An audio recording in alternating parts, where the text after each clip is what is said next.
Assalamualaikum Bapak, Ibu. Sudah hadir.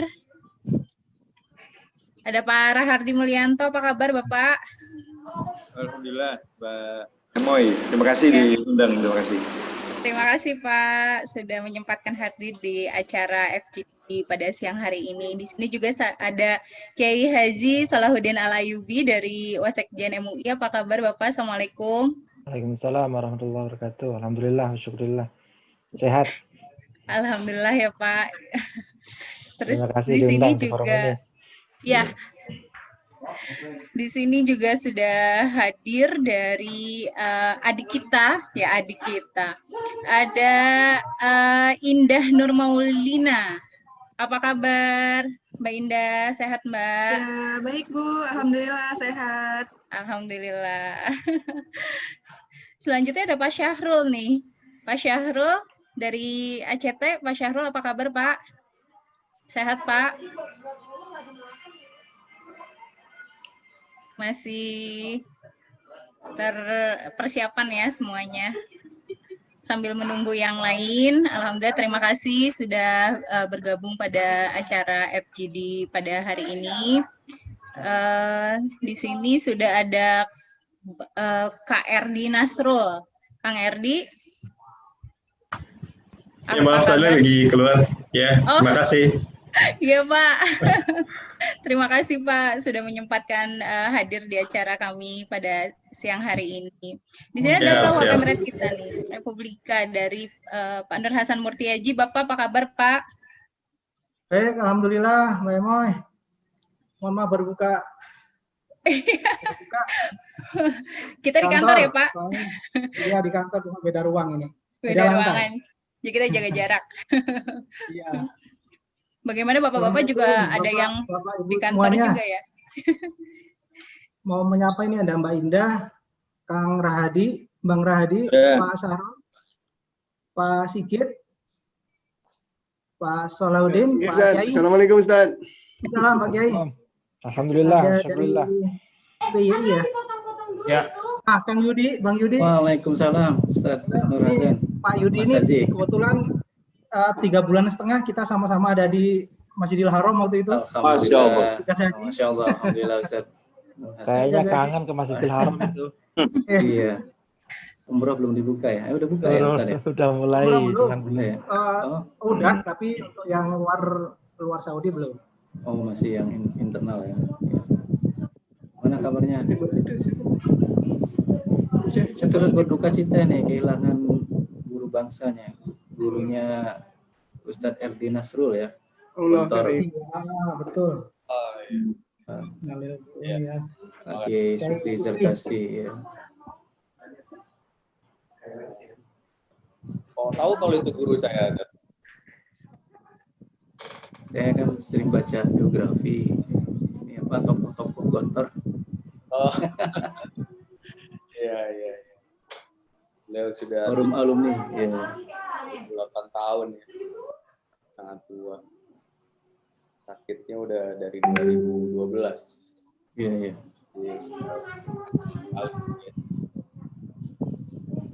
Sudah ada Mas Irfan. Assalamualaikum. Waalaikumsalam warahmatullahi wabarakatuh. Apa kabar? Alhamdulillah baik. Sehat-sehat semuanya ya. Alhamdulillah.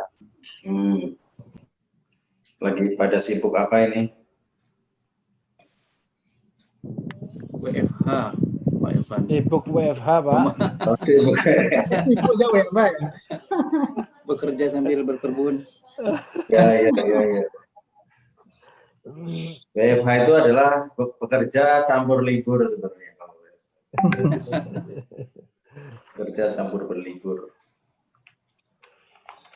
Dan ternyata bisa kita lakukan. Jadi selama ini kita kemakan mitos saja bahwa pekerja itu harus di kantor, itu ternyata mitos gitu.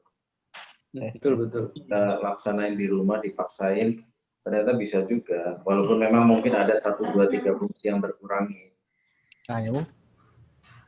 Ini nggak apa-apa. Ini makasih ya waktunya berkenan hadir di sini untuk acara bareng Republika. Ada Kang Irfan Nugraha. Ya, assalamualaikum Pak Irfan. Waalaikumsalam. Dari Bandung ini Kang? Enggak, di rumah ini. Oh di rumah. Di Jakarta. Iya. Itu ya belakangnya ada tulisannya Home Sweet Home itu berarti. Oh iya, sengaja. Pak Hasan, gimana kabarnya? Baik Kang Irfan. Sehat lagi di kantor nih saya. Oh, Masya Allah. Gitu. Jadi di rumah terus saya sejak bulan Maret itu. Oh, nggak ke Bandung-Bandung ya? Nggak ke Bandung berapa kali ya, tapi pulang pergi aja. Oh, iyalah. Gitu. Enak kan malah di rumah. Iya, insya Allah. Jadi lebih putihan.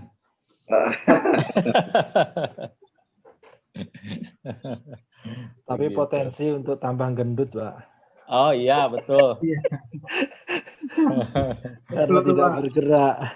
Iya. Setiap pagi jadinya harus ini lari pagi atau jalan. Ada 1 jam gitu. Biar seimbang. Iya.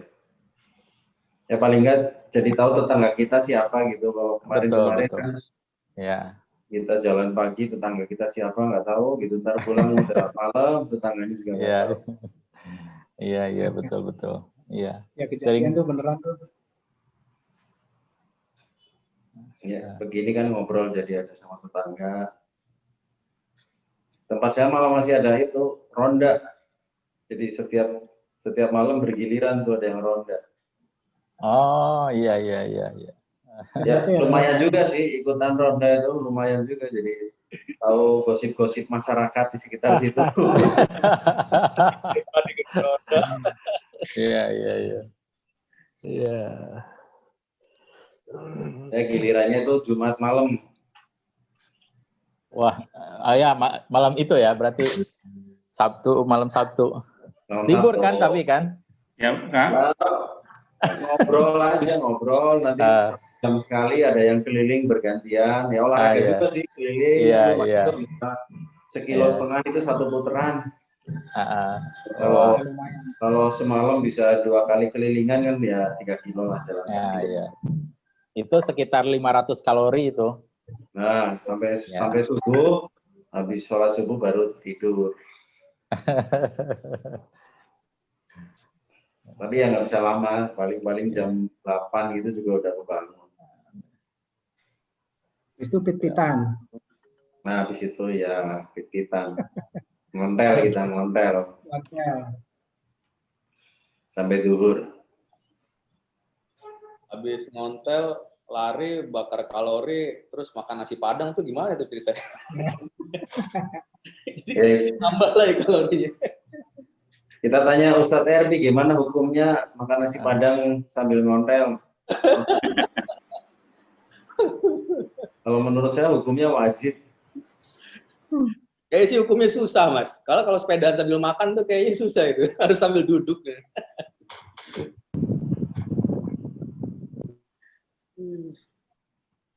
Ya, jadi banyak waktu yang hidup lebih bervariasi sih menurut saya. Jadi dinamikanya lebih macam-macam gitu.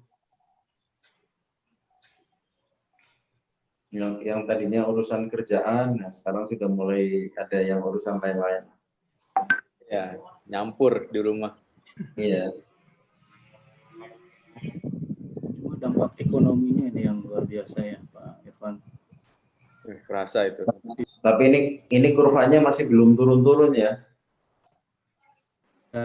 Sudah ada info menggembirakan dari itu. Gugus tugas ini udah turun dan tingkat kesembuhan juga tinggi ya. Kasihan ini, saya kebetulan tetangga dekat Cipadu, Cipulir itu nggak bisa dagang, nggak bisa jalan konveksinya gitu itu karena terkendala ini COVID. Betul. Ya. Ada yang jual mobil, gadain sertifikat tanah untuk bertahan hidup. Mudah-mudahan Ya, memang saya. ya memang dampak ekonominya berat juga dampak ekonomi.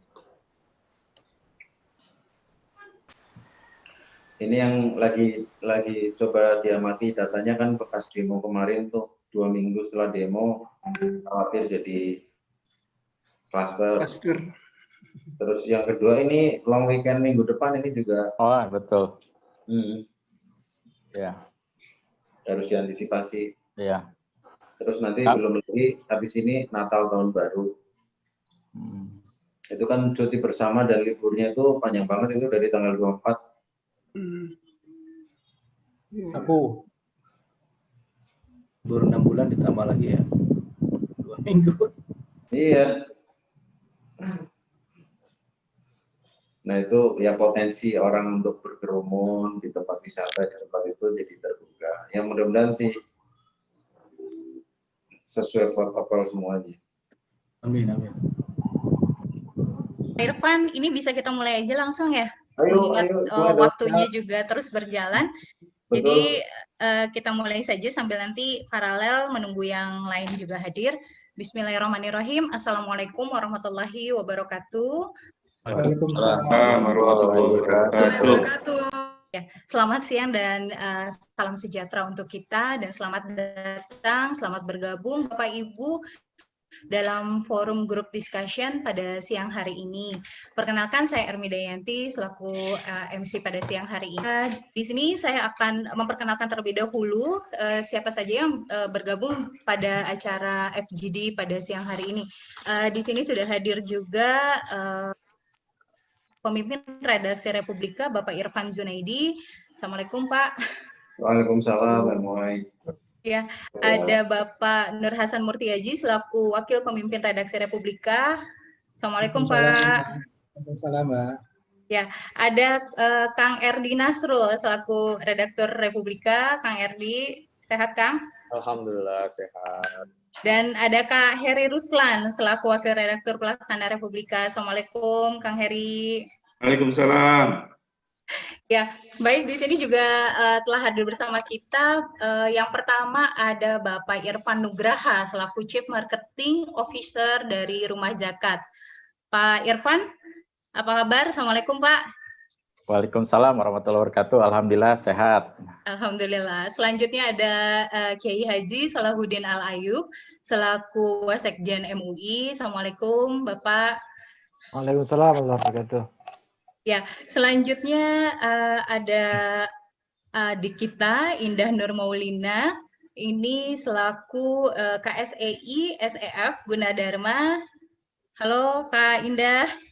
Halo Bu, apa kabar? Alhamdulillah baik. Paling muda kayaknya nih Mbak Indah. Ya? Iya Bapak. Kayaknya paling muda di sini. Iya paling muda. Kebetulan Pak. Paling muda.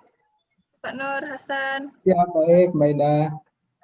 Ya, baik, selanjutnya ada Bapak Sigit Pramono PhD selaku Ketua SEBI.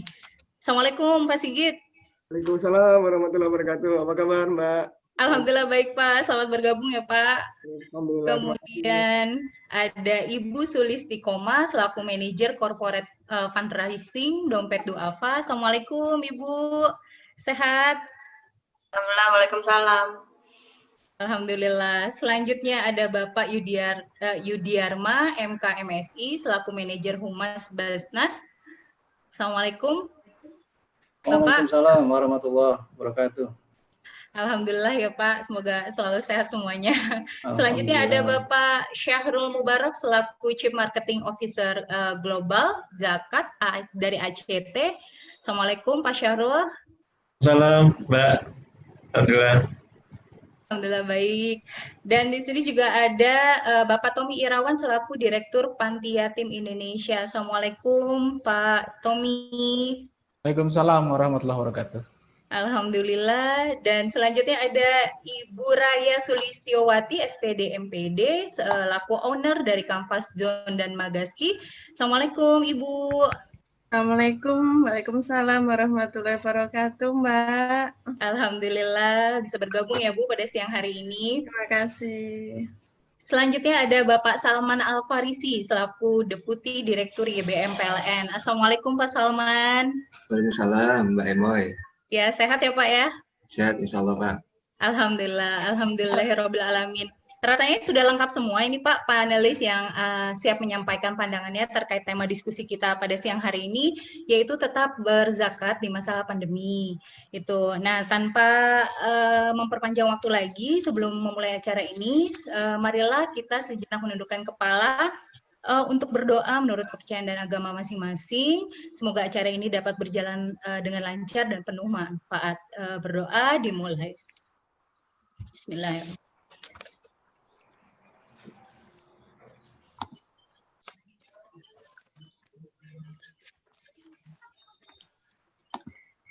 Doa selesai. Selanjutnya marilah kita dengarkan sambutan dari pemimpin redaksi Republika kepada Bapak Irfan Zunaidi, dipersilakan. Baik, terima kasih Moy. Assalamualaikum warahmatullahi wabarakatuh. Waalaikumsalam.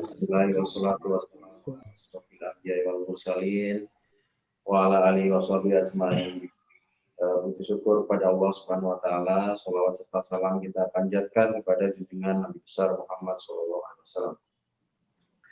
Alhamdulillah siang hari ini secara terbatas kita bisa bertemu secara virtual, insya Allah untuk tujuan dan niat yang karena Allah dalam rangka fokus group discussion mengenai semangat berzakat di tengah pandemi. Ya mungkin di dalamnya termasuk antaranya infak dan sedekah, nanti bisa disinggung lah. Nah terus terang memang pandemi ini menjadi ujian berat buat bangsa ini, buat kita bersama, untuk menguji sejauh mana sih sebenarnya daya tahan sosial kita semua, daya tahan kehidupan sosial kita. Walaupun memang secara protokol kesehatan kita harus menjadi makhluk yang individualis karena kita harus berjarak, nggak boleh salaman, tutup masker dan seterusnya. Tapi di balik pembatasan yang mendorong kita individualis itu sebenarnya kita diuji sejauh mana rasa sosial kita. Karena terus terang saja ada keberuntungan besar bagi bangsa ini ketika pandemi datang yang berupa ketahanan sosial, yang berupa solidaritas sosial, yang berupa semangat untuk berzakat, berinfak, bersedekah di kalangan masyarakat kita. Sehingga dengan semangat itu, masyarakat bisa ada kontribusi yang besar untuk secara swadaya membantu masyarakat lainnya bertahan dalam menjalani ujian. Mungkin cerita-cerita tentang orang yang banyak menyedekahkan, entah itu dengan naruh sayuran di depan pintu, entah itu menyerahkan sebagian asetnya, entah itu membagi-bagi makanan di tengah jalan, akan sulit ditemukan di beberapa negara lain yang kehidupan sosialnya selama ini tidak terawat dengan baik. Nah, alhamdulillah kita punya modal itu. Kehidupan sosial kita masih, walaupun trennya mungkin menurun karena satu dan lain hal, tapi paling enggak kita masih cukup besar punya modal sosial ini untuk bisa tolong-menolong satu sama lain, sehingga beban untuk menghadapi ujian ini tidak sepenuhnya ditumpukan kepada pundak anggaran negara atau hanya kepada pemerintah. Zakat, infak, dan sedekah itu merupakan satu instrumen yang juga penting untuk kita perhatikan, untuk kita berdayakan, untuk kita rawat, supaya masyarakat kita bisa tetap tangguh, bisa tetap kuat menghadapi krisis ini benar-benar multi-dimensi. Yang semuanya terdampak, ekonominya kena, pendidikan kena, kesehatan kena, kehidupan sosial masyarakat kena, seni budaya pun kena, dan seterusnya. Itu benar-benar multi-dimensi. Nah, zakat, infak, sedekah ini adalah instrumen yang penting yang memang diajarkan sesuai syariat, tapi kemanfaatannya memang bisa kita rasakan sama-sama di tengah situasi seperti ini.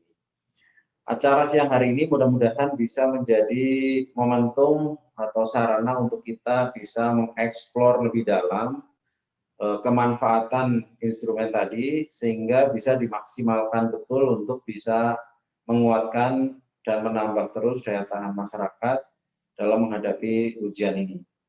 Nah, saya yakin Bapak sekalian sudah punya ide, sudah punya gagasan, sudah punya pendapat.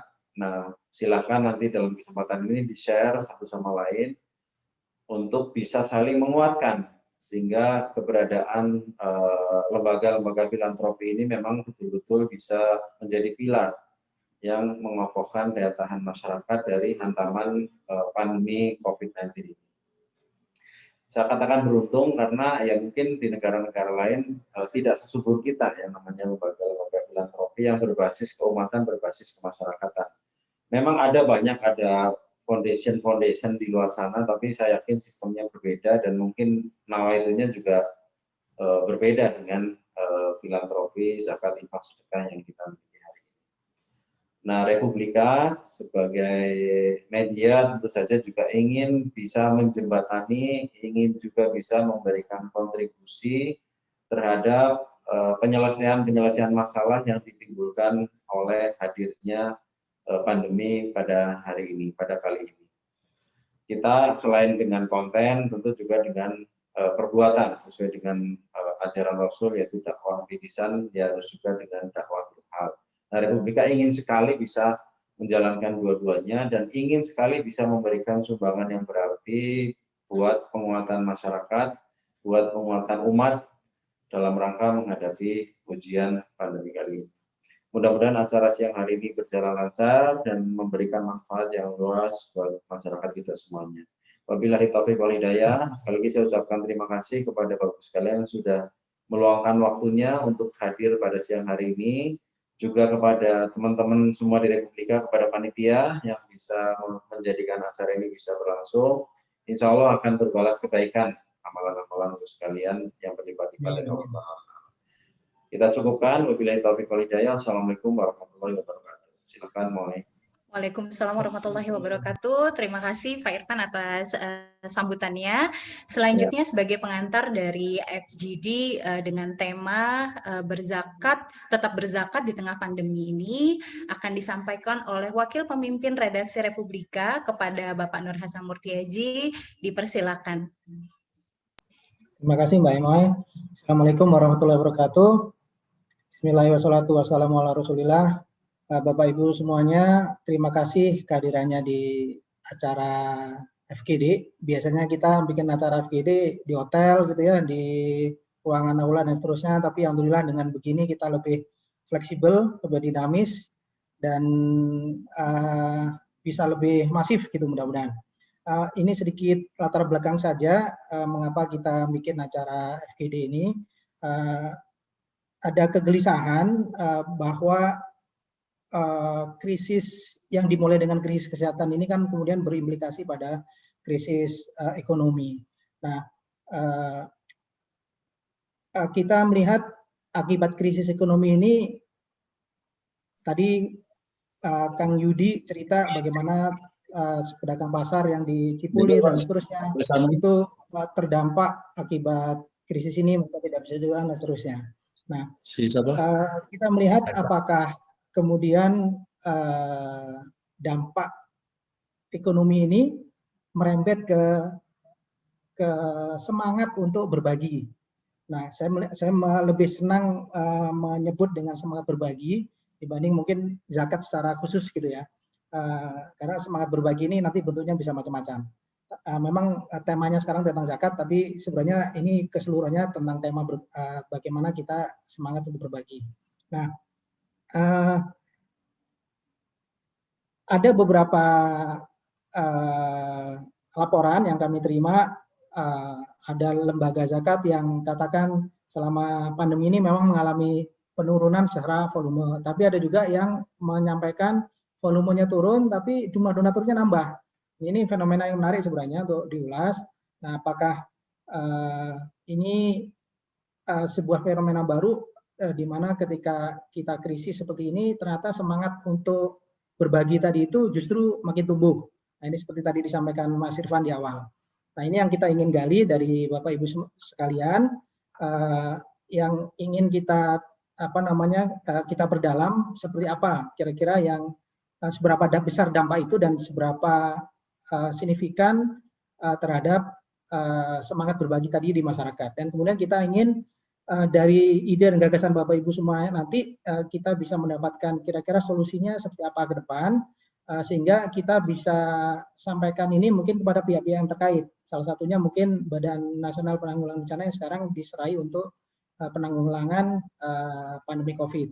Nah, mudah-mudahan saran, ide, dan gagasan dari Bapak Ibu semuanya nanti yang akan dimoderatori oleh Kang Erdi dan Kang Heri Ruslan bisa mengarahkan kita dan mempertajam usulan-usulan yang nanti disampaikan oleh Bapak Ibu semuanya. Itu mungkin dari saya sedikit pengantar saja. Di akhir acara nanti kita coba untuk membuat semacam rangkuman, nanti dibantu oleh panelis, sehingga kita akan sehingga kita bisa membuat rangkuman untuk yang ini menjadi semacam saran yang bisa kita sampaikan kepada pemangku kepentingan yang terkait. Itu saja mungkin dari saya. Selanjutnya saya serahkan ke Mbak Emoy, Mbak Ermi. Terima kasih. Assalamualaikum warahmatullahi wabarakatuh. Waalaikumsalam warahmatullahi wabarakatuh. Terima kasih Pak Hasan atas pendahuluannya tadi. Bapak Ibu, tanpa memperpanjang waktu lagi, dan ini udah waktu yang ditunggu-tunggu, saya serahkan acara ini kepada rekan saya selaku moderator, yaitu di sini ada Kang Erdi Nasrul selaku redaktur Republika. Sudah siap ya, Kang? Siap. Di sini juga akan didampingi atau ditemani dengan Kang Heri Ruslan. Beliau adalah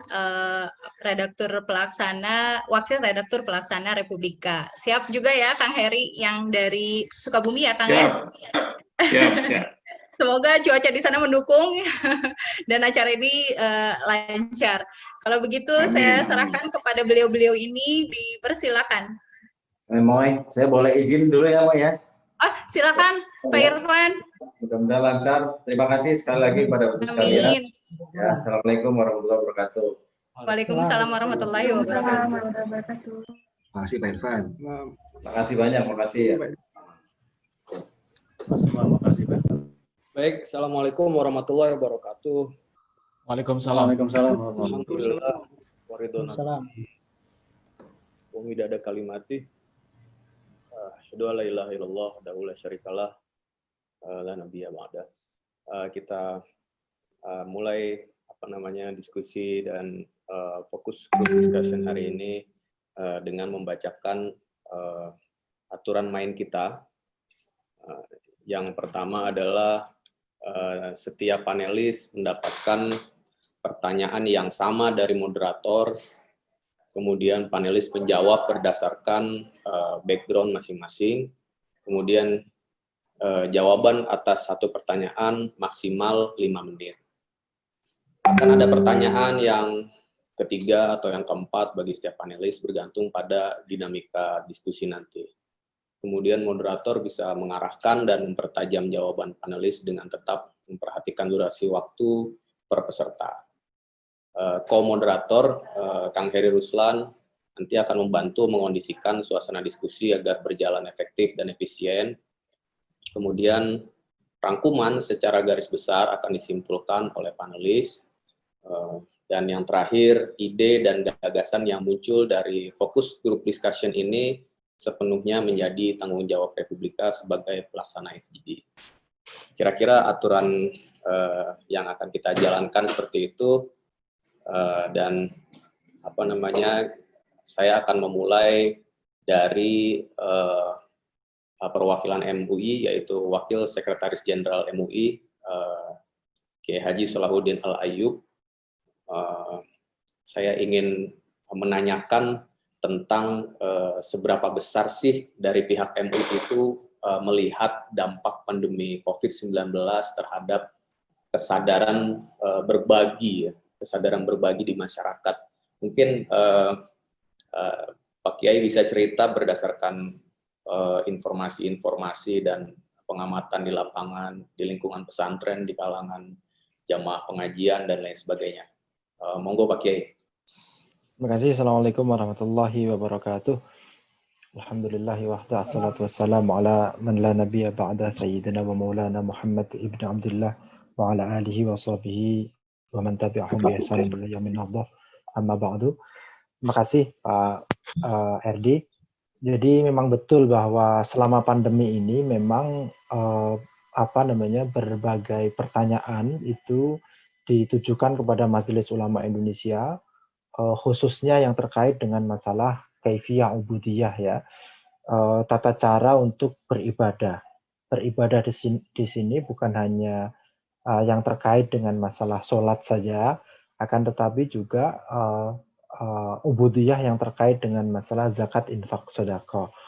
Banyak bertanya kepada kita di Majelis Ulama bagaimana pengalokasian dana ZIS ini, zakat, infak, sedekah, untuk penanggulangan COVID dan dampaknya. Ya, penanggulangan COVID itu lebih banyak pada penanggulangan dari sisi medisnya, gitu, dan penanggulangan dampaknya itu lebih banyak pada penanggulangan dari sisi ekonominya, dampak ekonomi, seperti itu. Misalnya kayak pertanyaan-pertanyaan penggunaan dana ZIS untuk pembelian alat APD. Yang alat APD ini kemudian nanti diperuntukkan kepada semua orang yang tidak hanya dia itu terkategori sebagai mustahik. Misalnya ada orang kaya, ada orang yang tidak kaya, ada yang muslim, non muslim, dan yang lain sebagainya. Hal-hal itu menjadi pertanyaan yang kita jaring, dan itu masif di seluruh kantor Majelis Ulama Indonesia seluruh Indonesia. Akhirnya kami di Majelis Ulama Indonesia menerbitkan sebuah fatwa khusus terkait dengan masalah penggunaan dana ZIS atau harta ZIS untuk penanggulangan COVID-19 beserta dampaknya, gitu. Isinya itu memberikan panduan kepada umat Islam bahwa penggunaan dana ZIS itu dibolehkan. Kalau infak sedekah mungkin lebih leluasa untuk digunakan untuk keperluan penanggulangan dampak COVID ya. Namun yang menjadi pertanyaan memang lebih banyak pada dana zakatnya. Karena ketika kita berbicara tentang dana zakat itu ada ketentuan-ketentuan yang sudah diatur di dalam ajaran agama kita. Nah, merujuk dengan itu, sesuai dengan pertanyaan dari Mas Erdi tadi, sebenarnya kita menangkap ada semacam tumbuh kesadaran untuk mengalokasikan dananya ini sebagai sebuah dana zakat, tapi mereka khawatir apabila sudah dialokasikan untuk penanggulangan COVID itu, dia ternyata tidak masuk dalam yang ketentuan ajaran agama itu. Jadi kami menangkap itu, dan akhirnya fatwa itu keluar begitu. Nah, ini memang pertanyaan ini masif, Pak, terutama dari daerah-daerah yang sebenarnya bukan daerah perkotaan yang menjadi sentra ekonomi gitu. Saya menduga karena memang masyarakat kita ini budaya untuk saling berbagi itu sudah demikian tinggi. Kita, kalau saya dari Jawa Tengah misalnya, itu kalau ada orang hajatan itu pasti akan dibantu tetangga kanan kiri.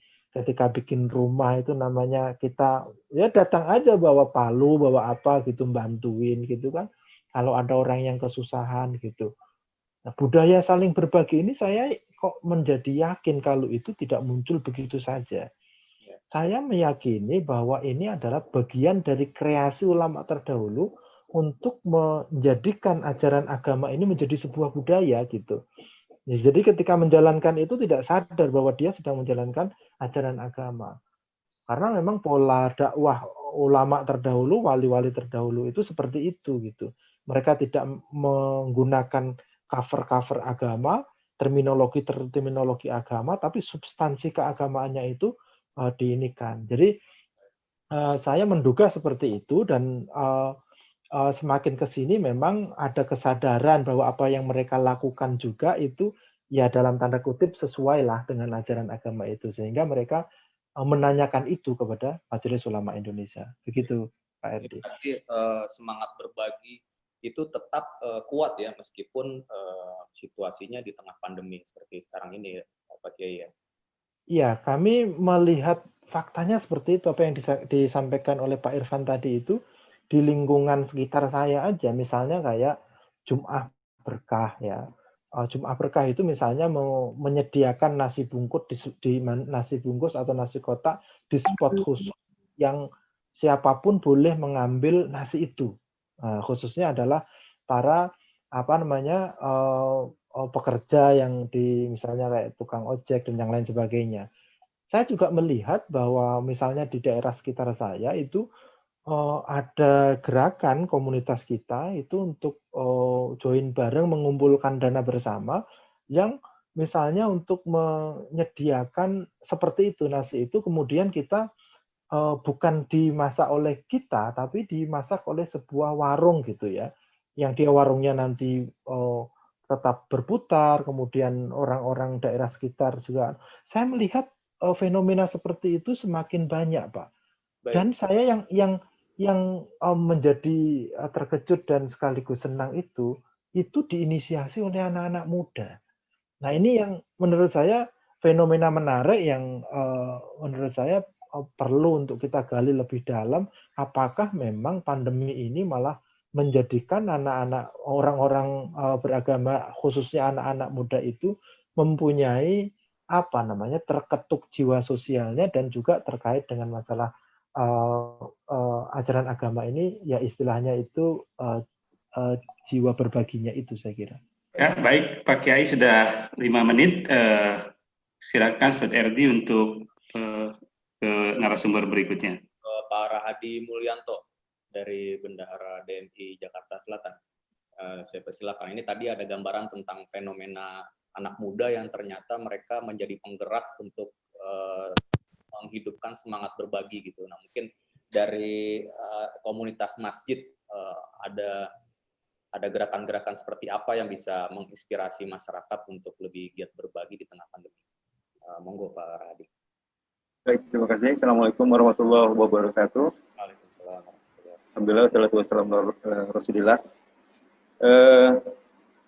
Saya dari Dewan Masjid Indonesia Kota Administrasi Jakarta Selatan. Jadi nanti mungkin ini potret masjid di perkotaan ya, yang mengalami PSBB dengan dua metodenya, PSBB penuh dan PSBB transisi. Mungkin nanti di beberapa tempat agak berbeda ya, terutama di daerah-daerah yang terpencil yang PSBB-nya tidak seperti di Jakarta. Jadi nanti mungkin potret ini bisa dieksplor lagi dengan teman-teman, apakah ini bisa sama atau tidak, nanti kita bisa coba lihat.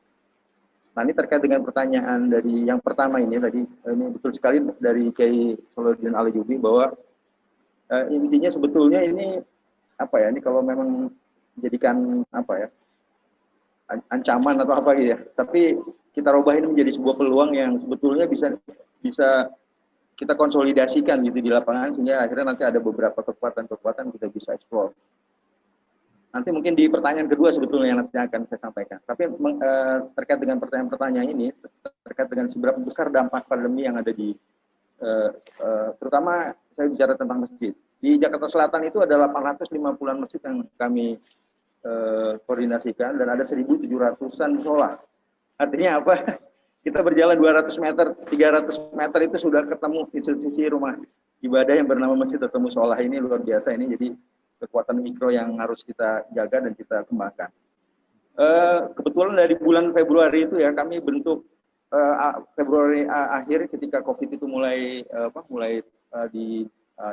disampaikan bahwa kita buat tim satgas itu ya terkait dengan penanganan ini, terkait dengan penjagaan kebersihan masjid dan sebagainya, sehingga nanti juga bagaimana pengoptimalan pengumpulan zakat yang kita diskusikan hari ini.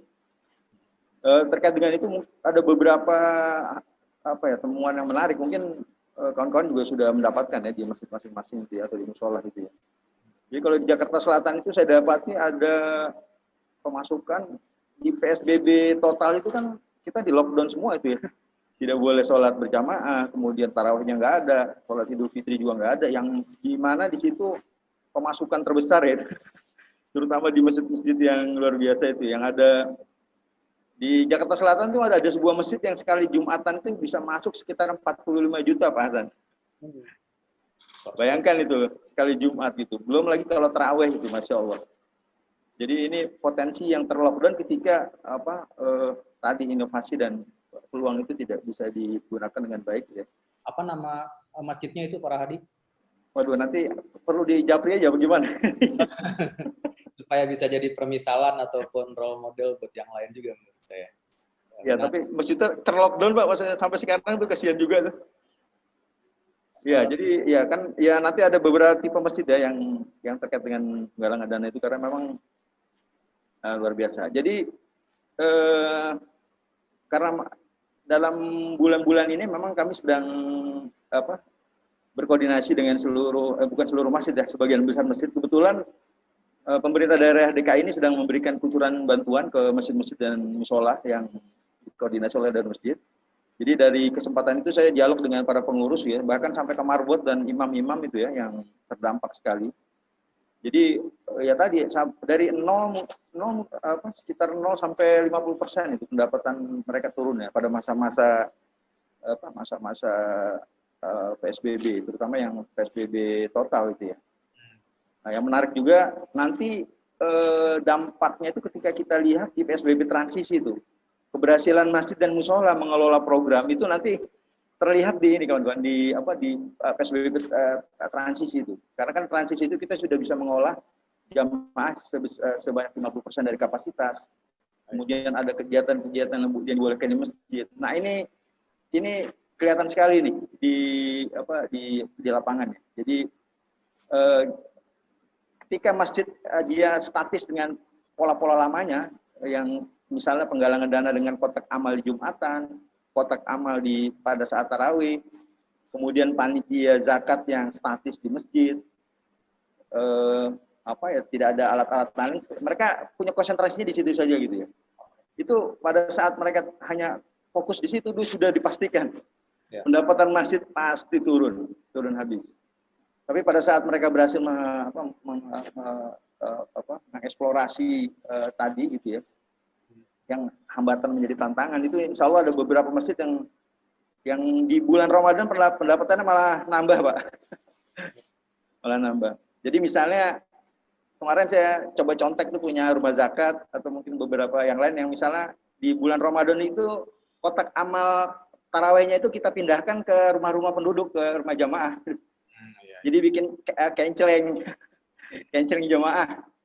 Ya, baik Pak Rahadi. Karena sudah 5 menit, silakan Bang Erdi untuk melanjutkan ke narasumber berikutnya. Dari sisi akademisi mungkin ini perlu juga kita dengar ya dari Pak Sigit Pramono, Ketua STI-SEBI itu dari pandangan akademisi itu bagaimana melihat dampak pandemi COVID terhadap kesadaran berbagi masyarakat di Indonesia.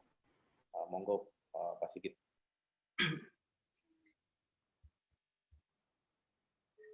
Ya, terima kasih Mas Erdi. Assalamualaikum warahmatullahi wabarakatuh.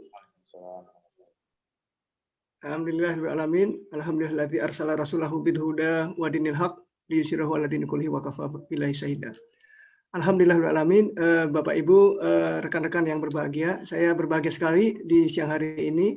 Terima kasih Mas Erdi, Pak Irfan Junaidi, Pak Nur Hasan, Pak Kiai Salahuddin Ayub dan rekan-rekan semua. Izinkan saya mungkin berbagi pandangan atau mungkin sedikit pengamatan yang semoga sedikit ya, Mas Erdi ya.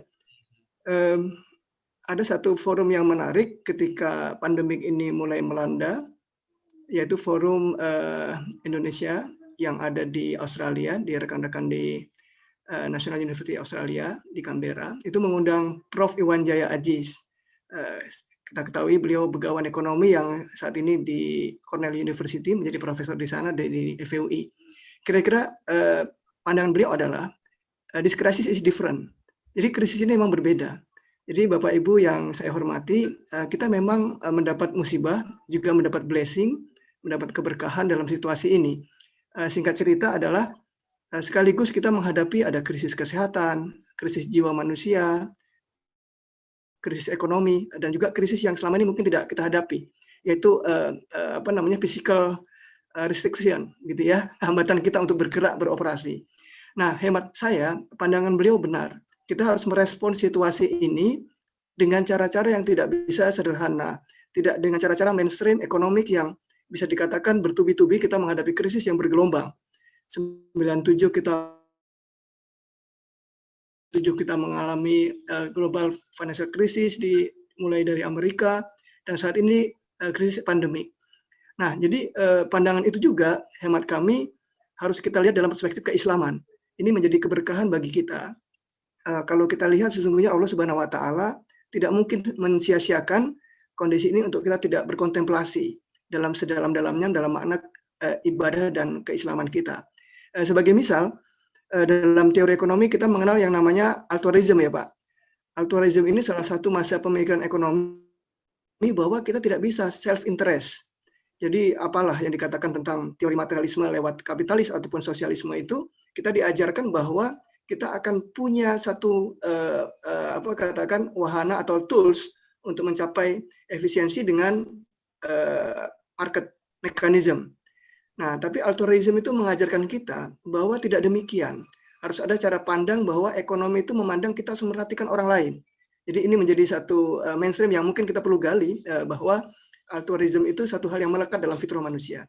Tapi Bapak Ibu yang berbahagia, saya kira lebih dari itu, karena Islam sebagai sistem kehidupan kita ternyata punya hal yang lain. Saya ingat profesor kami waktu itu di Jepang, itu menceritakan, agak susah kita menerjemahkan altruism dalam perspektif Islam. Tapi Islam punya satu agenda yang menarik kalau kita menawarkan tentang gagasan Itsar. Jadi Itsar ini adalah, kalau altruism itu katakan berkaca lahir dari paradigma katakan Roma Yunani, yaitu dari bahasa alter, yaitu berpikir tentang orang lain, ya, atau dalam bahasa Arab mungkin ya Pak Kiai mohon izin itu ghairi, orang yang bukan kita gitu. Jadi kita tidak self interest, tapi kita memperhatikan orang lain. Tapi kalau Itsar ini bagian dari makna kita tentang hak-hak ukhuwah. Seorang Muslim itu harus punya jiwa memperhatikan orang lain. Dan inilah yang persaudaraan. Jadi hak ukhuwah kita itu dilandasi dua hal, yaitu Itsar dan tasamuh, kira-kira demikian. Atau prasangka baik, toleransi. Nah, dalam konteks ekonomi saya kira Itsar ini menemukan momentumnya sekarang.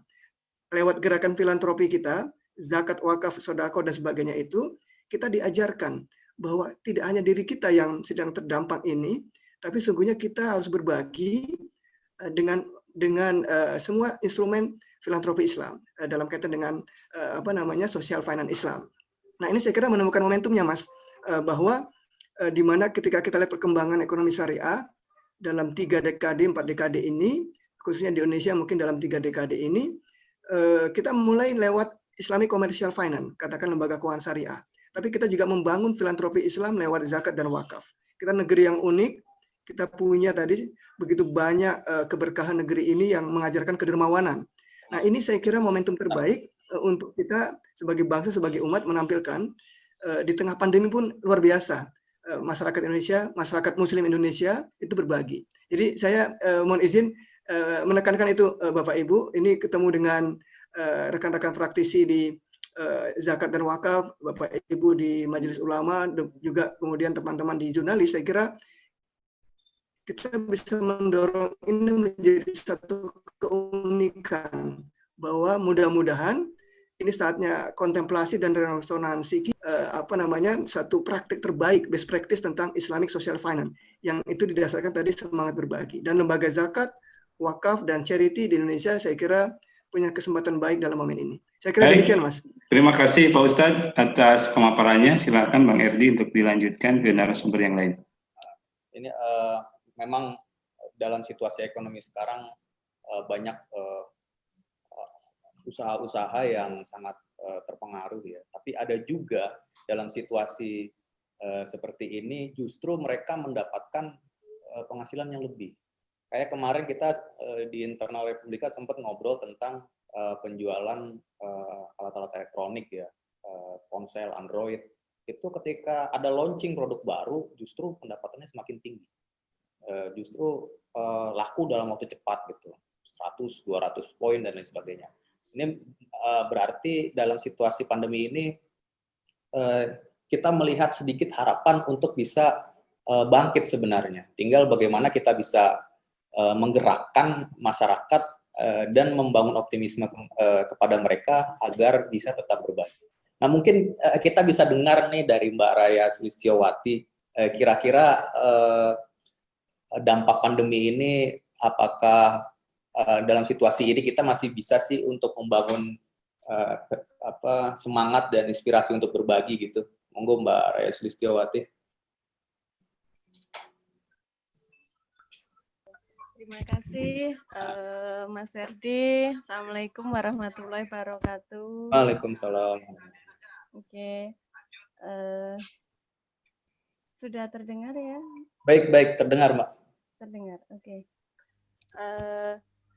Kalau melihat secara perubahan sosial yang terjadi secara alamiah atau bertahap itu kan keadaan pandemi ini tuh alami gitu ya, tidak diskenariokan.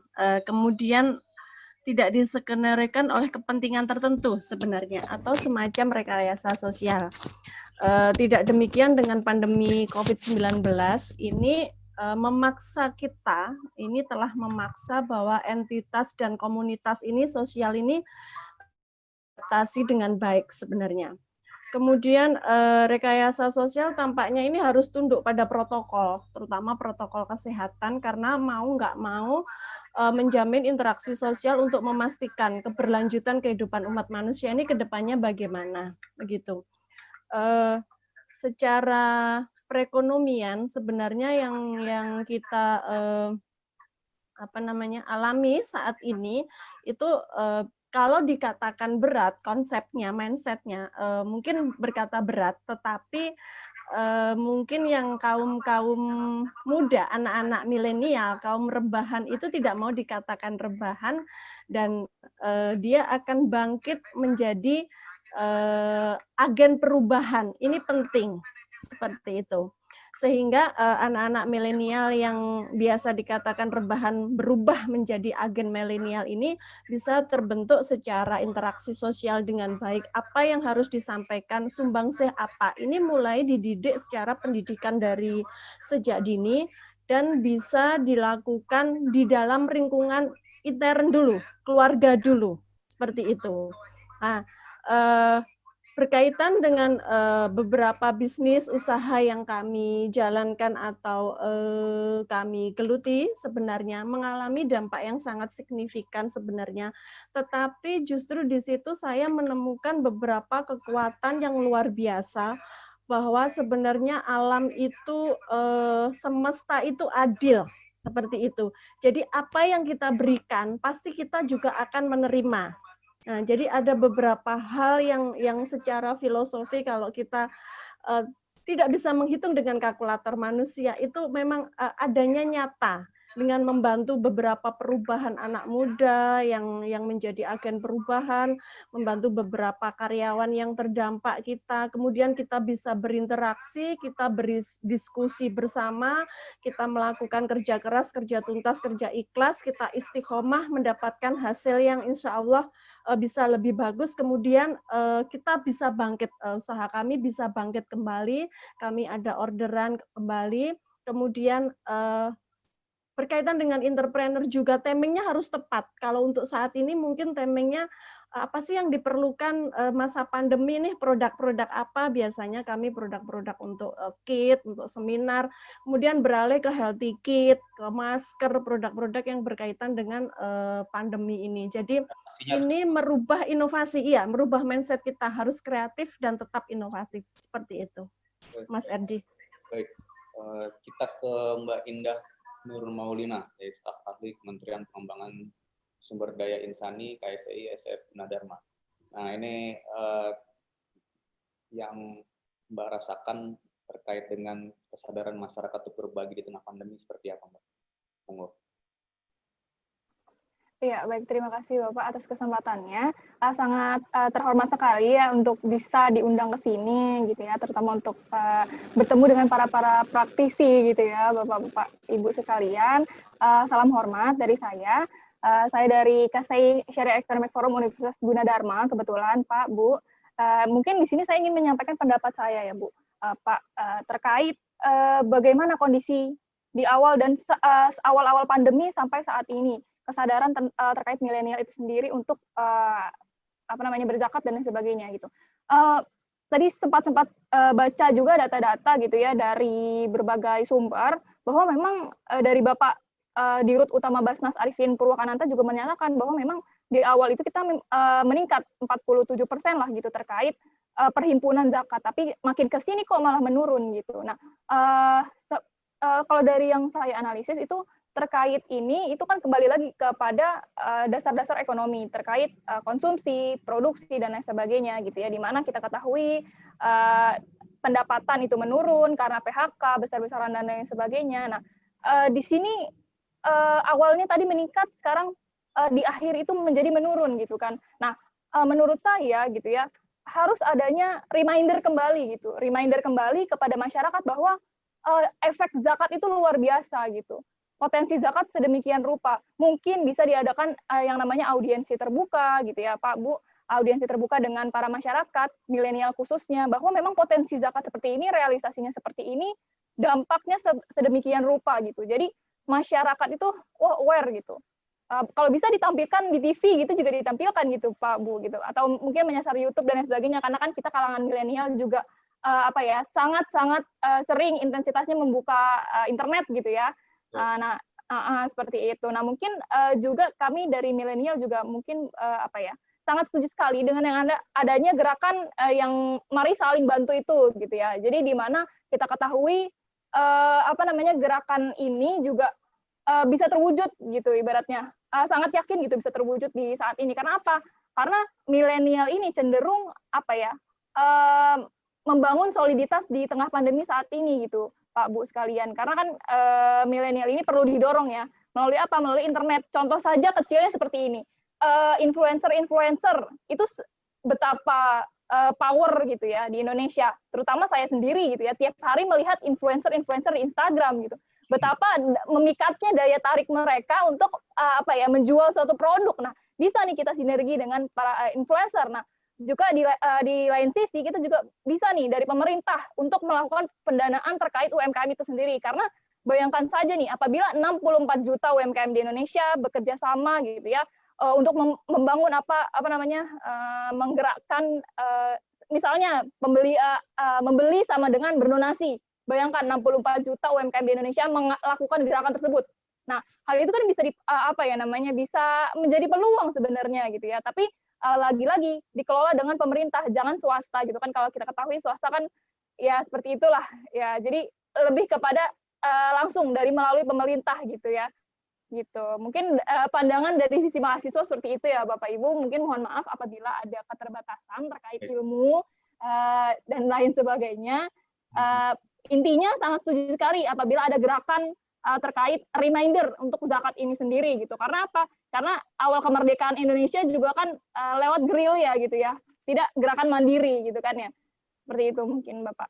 Jadi tadi yang Mbak bilang Anda belanja sama dengan berdonasi itu bahasa lainnya atau frase lainnya adalah Anda belanja, Anda beramal. Itu juga diterapkan di beberapa pusat perbelanjaan ya, dan cukup efektif karena sebagian pendapatan mereka disisihkan untuk pengembangan wakaf dan infak untuk kaum duafa. Tapi nanti kita coba dengar setelah ini dari beberapa dari para pegiat filantropi, inovasi mereka dalam kampanye digital untuk memotivasi masyarakat, menginspirasi masyarakat untuk membayar zakat, infak, sedekah ini sangat luar biasa. Nah, kita mau dengar dari Mas Irfan Nugraha nih, pengalaman Rumah Zakat Indonesia untuk mengembangkan dan untuk menyemangati masyarakat membayar atau menunaikan zakat di tengah pandemi. Monggo Mas Irfan. Ya, Assalamualaikum warahmatullahi wabarakatuh. Selamat siang. Terima kasih Mas Erdi, Bapak dan Ibu, Pak Kiai ya. Senang sekali dapat berhadir di forum yang baik ini untuk forum yang penuh barokah. Rumah zakat, jadi bulan Maret kita mengalami kedatangan training ya. Ini training buat kita semuanya kan, jadi yang terdampak